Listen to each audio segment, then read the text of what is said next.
Hello मेरे प्यारे विद्यार्थियों, कैसे हैं आप लोग। होप आप सब ठीक होंगे और अपने आने वाले दिसंबर एग्जाम्स की तैयारी जमकर कर रहे होंगे। आज बच्चों में बहुत ही इंपॉर्टेंट टॉपिक लेके आया हूं जो बहुत सारे बच्चे निगलेक्ट कर देते हैं कि भैया स्टडी मटेरियल के तो सवाल सॉल्व कर जाते हैं, but revision test paper, mock test paper और प्रीवियस ईयर के क्वेश्चंस को हाथ भी नहीं लगाते हैं। उनको मैं बताने आया हूं कि भैया कितने अटेम्प्ट के सवाल करने चाहिए, किस तरह से करनी चाहिए, क्या स्ट्रेटेजी रहेगी। आज हम इस वीडियो में सब कुछ डिस्कस करेंगे बेटा। चलिए आइए, सबसे पहला क्वेश्चन जो बच्चे का दिमाग में आता है वो ये होता है कि क्या सर इंस्टीट्यूट के revision test paper, mock test paper और प्रीवियस ईयर क्वेश्चन सॉल्व करना वर्थ है? क्या उसमें से एग्जाम में पूछा जाता है या नहीं पूछा जाता है, या सिर्फ स्टडी मटेरियल के सवाल कर जाएं तो काम बन जाएगा? तो बेटा मेरी एडवाइस आपसे ये रहेगी, सबसे पहली चीज कि ये आईसीआई के जितने भी सोर्सेज होते हैं, आईसीआई के जितने भी सोर्सेज है क्वेश्चन के, आईसीआई प्रेफर करता है उसमें से क्वेश्चंस को रिपीट करना। आईसीआई प्रेफर करता है उसमें से सवालों को रिपीट करना, फिर चाहे वो आपका स्टडी मटेरियल के इलुस्ट्रेशन हो, चाहे आपके स्टडी मटेरियल के प्रैक्टिस क्वेश्चंस हो। ये तो एक इंपॉर्टेंट सोर्स है ही, लेकिन उसके साथ आपके रिवीजन टेस्ट पेपर भी इंस्टीट्यूट निकालता है हर अटेम्प्ट में। हाँ, मानता हूं कि हर सब्जेक्ट के लिए नहीं निकालता होगा, बट निकालता तो है। उसके बाद बेटा मॉक टेस्ट पेपर निकालता है हर अटेम्प्ट में। हर अटेम्प्ट में क्या करता है, 2 पेपर फॉर ईच सब्जेक्ट निकालता है, 2 पेपर फॉर ईच सब्जेक्ट। और प्रीवियस ईयर क्वेश्चन तो है ही जो पेपर में रिपीट होने के चांसेस रखते हैं। ये नॉर्मली आपके इंस्टीट्यूट के सोर्सेज हैं जिनको हम बोलते हैं कि सॉल्व करो। अब बच्चा क्या करता है, बच्चा इन्हें तो कर लेता है लेकिन आरटीपी छोड़ देता है, एमटीपी छोड़ देता है और प्रीवियस ईयर क्वेश्चन छोड़ देता है, जिसकी वजह से उसकी जो प्रैक्टिस है वो इनफ नहीं हो पाती, जिसकी वजह से उसकी प्रैक्टिस इनफ नहीं हो पाती। इसीलिए मेरी रिक्वेस्ट रहेगी आपकी कि ये आपको सॉल्व करना जरूरी है। और yes, it is worth to solve, because अगर कुछ क्वेश्चंस भी एग्जाम में जाके रिपीट हो जाते हैं तो आपका जो कॉन्फिडेंस लेवल है ना मेरे बच्चा, वो बहुत ज्यादा बढ़ जाता है। वो बहुत ज्यादा बढ़ जाता है जब आप उन सवालों को पेपर में देखते हो जिन्हें आप ऑलरेडी सॉल्व कर चुके हो। और जब आप इस तरह के क्वेश्चन सॉल्व करके जाते हो तो आपको नए सवाल एग्जाम में कम देखने को मिलते हैं, क्योंकि आपका जो क्वेश्चन है वो मिलता जुलता ही होता है इन सोर्सेस से।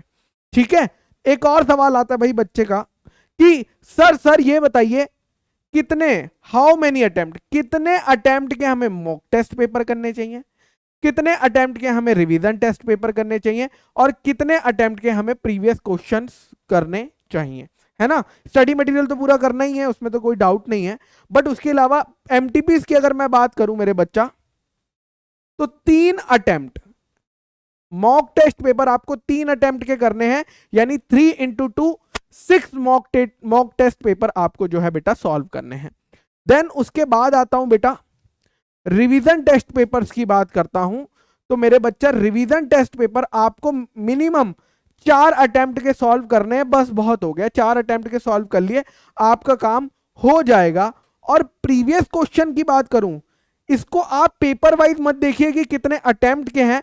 इसमें सबसे बेटर रहता है किसी का कंपाइलर खरीद लीजिए या किसी पब्लिकेशन का स्कैनर खरीद लीजिए, जैसे क्रैकर वगैरह जो मार्केट में मिलते हैं वो खरीद लीजिए, बिकॉज उसमें प्रीवियस ईयर क्वेश्चन जो है चैप्टर वाइज दिए होते हैं और इनफ प्रैक्टिस हो जाती है उनसे, हमारी इनफ प्रैक्टिस हो जाती है। तो यहां पे मैं अटेम्प्ट्स की बात करना नहीं चाहता, यहां पे मैं चाहता हूं कि आप पूरा का पूरा स्कैनर सॉल्व करें, because that is very very very important.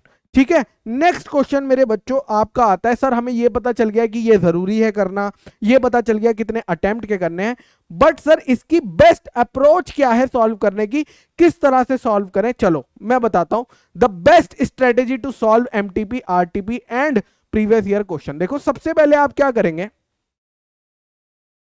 सबसे पहले जब आप पढ़ने बैठ रहे हैं, सबसे पहले आप क्या करते हैं, स्टडी मटेरियल को थोरोली कंप्लीट कर लेते हैं सबसे पहले। ठीक है, और कंप्लीट जब मैं बात करता हूं तो मैं चैप्टर वाइज बात कर रहा हूं कि आप किसी भी चैप्टर का स्टडी मटेरियल पढ़ लेंगे, उसके स्टडी मटेरियल में दिए सारे इलुस्ट्रेशन भी सॉल्व कर लेंगे, उस स्टडी मटेरियल के दिए हुए सारे सवालों को भी सॉल्व कर लेंगे। ये करने के बाद, ये अगर आपने कर लिया, सेकंड स्टेप आपका क्या होगा, आप उसके प्रीवियस ईयर क्वेश्चन जो है वो क्वेश्चन बैंक, स्कैनर, क्रैकर, जो भी बुक आपके पास है उससे सॉल्व करेंगे। क्या ये बात आपको क्लियर हो गई? स्टडी मटेरियल से मैंने चैप्टर पढ़ा, स्टडी मटेरियल के सारे इलस्ट्रेशन कर लिए, स्टडी मटेरियल के सारे क्वेश्चंस कर लिए, उसके बाद मैंने क्या करा, उसी चैप्टर के क्वेश्चन बैंक में से जो भी मेरे पास मैंने खरीदा था जिस भी पब्लिकेशन का, उससे बैठ के उस चैप्टर के सारे प्रीवियस ईयर क्वेश्चन मैंने सॉल्व कर लिए। ऐसे करके मैंने हर चैप्टर के लिए कंप्लीट करा, हर चैप्टर के लिए कंप्लीट करा, हर चैप्टर के लिए कंप्लीट करा। तो एक दिन ऐसा आएगा जब आपके सारे चैप्टर कंप्लीट हो जाएंगे, स्टडी मटेरियल से भी और प्रीवियस ईयर क्वेश्चन से भी। स्टडी मटेरियल से भी कंप्लीट हो जाएंगे और प्रीवियस ईयर क्वेश्चन से भी कंप्लीट हो जाएंगे मेरे बच्चा। उसके बाद थर्ड मेरे बच्चा, थर्ड, ये कंप्लीट होने के बाद जब आपका सिलेबस कंप्लीट हो गया है, ये मैं मान रहा हूं कि आपका सिलेबस कंप्लीट हो गया है, इसके बाद आपका कुछ भी करना बाकी नहीं रहा। सिलेबस कंप्लीट होने के बाद मेरे बच्चा आप क्या करेंगे, आरटीपी लास्ट 4 अटेम्प्ट के सॉल्व कर लेंगे। आरटीपी लास्ट 4 अटेम्प्ट के सॉल्व कर लेंगे बिना आंसर्स देखे, क्योंकि अब आपका सिलेबस कंप्लीट हो चुका था, ये आप कर लेंगे। और लास्ट मेरे बच्चा जब आपका रिवीजन भी हो गया, स्टडी मटेरियल भी हो गया, प्रीवियस ईयर क्वेश्चन भी हो गए, ये सब होने के बाद आप क्या करेंगे, टाइमर लगा के मॉक टेस्ट पेपर सॉल्व करेंगे। कैसे? With timer. बहुत बच्चे ये गलती करते हैं कि मॉक टेस्ट पेपर बिना टाइमर लगाए सॉल्व करते हैं, जिसका उन्हें फिर ज्यादा फायदा नहीं मिलता। बिकॉज मॉक टेस्ट आपको हेल्प करेगा कि कैसे 3 घंटे में, कैसे हम 3 आवर्स में अपना पूरा सिलेबस कंप्लीट कर पाए, मतलब पूरा पेपर कंप्लीट कर पाए। और वो आपको तभी पता चलता है जब आप टाइमर लगा के मॉक टेस्ट पेपर को इंस्टीट्यूट के सॉल्व करते हो। जरूरी है ना?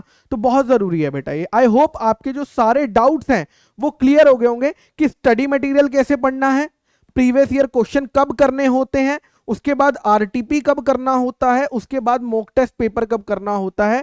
ये बात आपकी क्लियर हो गई होगी। यस और नो? यस सर, ये बात क्लियर हो गई होगी। तो बस आज के लिए मेरी तरफ से इतना ही मेरे बच्चों। I hope this video is helpful for those who are not able to decide, who are not able to decide कि भैया करना है या नहीं करना है। ये ऑप्शन में छोड़ देंगे, सिर्फ स्टडी मटेरियल के क्वेश्चन इनफ होते हैं क्या? The answer is no. Study material के कॉन्सेप्ट्स इनफ होते हैं, स्टडी मटेरियल के कॉन्सेप्ट्स इनफ होते हैं। मैं फिर से कह रहा हूं, उससे बाहर से नॉर्मली इंस्टीट्यूट नहीं पूछता है, लेकिन उसमें क्वेश्चंस लैग करते हैं और उसकी वजह से बच्चों की प्रैक्टिस लैग करती है। तो टाटा बाय बाय।